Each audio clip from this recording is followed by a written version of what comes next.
So you were in from the film. I'm just talking about the depictions in the film. You were Mhm. in a not great apartment in New York where Yeah, I was you. actually in a hotel. I was just visiting New York.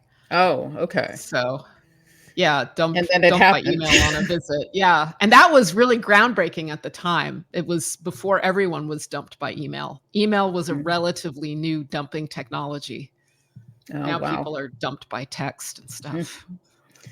And and you also, I don't know if it was at the same time you discovered the music that you use in the film, or some of the music, which is Annette Hanshaw.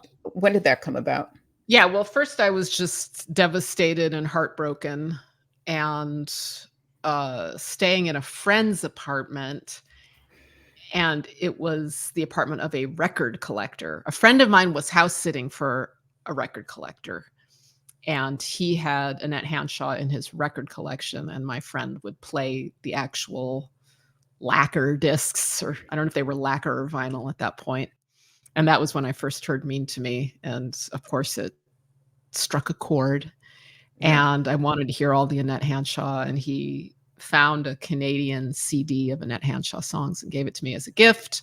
Mm. And when I moved to New York a few weeks later, I went back to San Francisco and decided I was going to move to New York because I hated being there. um, I played that CD just over and over again, constantly for weeks or months. It was just the soundtrack to my heartbreak and grief. It was great because there are all these torch songs. Well, and the lyrics are incredible. The way, I Yeah, mean, it's really well crafted songs. And yeah, this music is from the late 1920s, correct? hmm yeah.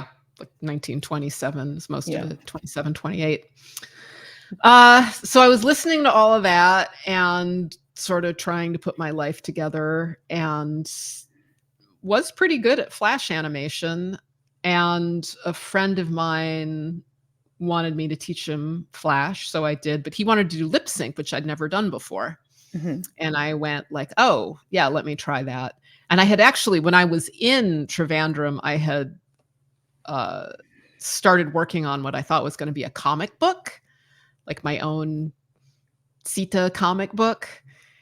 And so I designed these vector-based characters, Sita and Rama characters, but that was just for future print.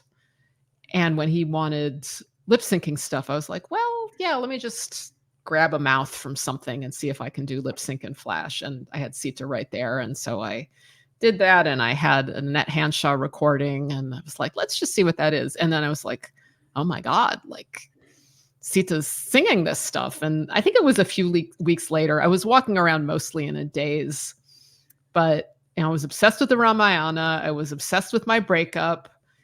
And I was, an artist, and I knew how to use Flash. And eventually it was like, wait a minute, put these together. It's like, oh yes, I could have Sita Sings the Blues, couldn't I? Yes. And so I did. And that led to the short Trial by Fire, where she sings Mean to Me. And that went to some festivals, and people who saw it did not understand what I was getting at, because they were mostly Westerners who were not familiar with the Ramayana. So even something as iconic as the scene of Sita walking through fire because of love for her man was not registered. And I thought, so that I found myself telling people about the Ramayana, telling Westerners about the Ramayana, and also just making that short had not resolved my breakup grief. So after another year or two, I just went, all right, it looks like I have to just tell the whole story of the Ramayana and tell my story and just get it completely out. So I'm going to do that. Yeah. Rama, is that the man who rejected Sita? And there's Yeah. that great scene when I guess you scripted that she was dumped. She was dumped twice. So first was when Rama doubted her purity because she had been in another man's house. She had been a captive of Ravana, the demon king.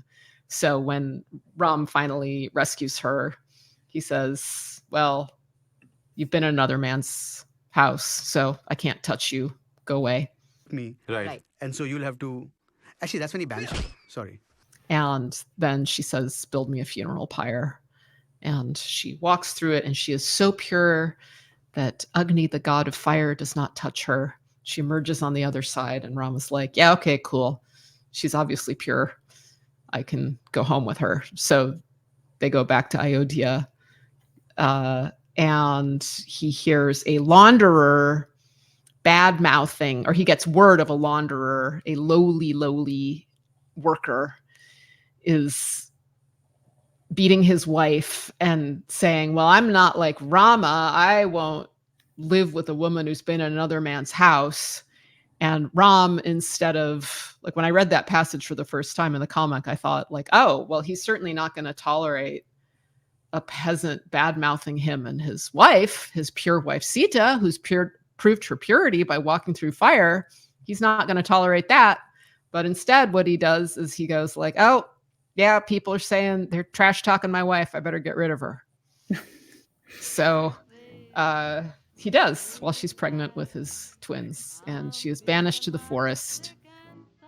And she meets Valmiki, who is the sage who wrote the Ramayana, allegedly, according to myth. And she raises her two sons, and then Rama comes back 14 years later. And I won't give away the ending. Okay.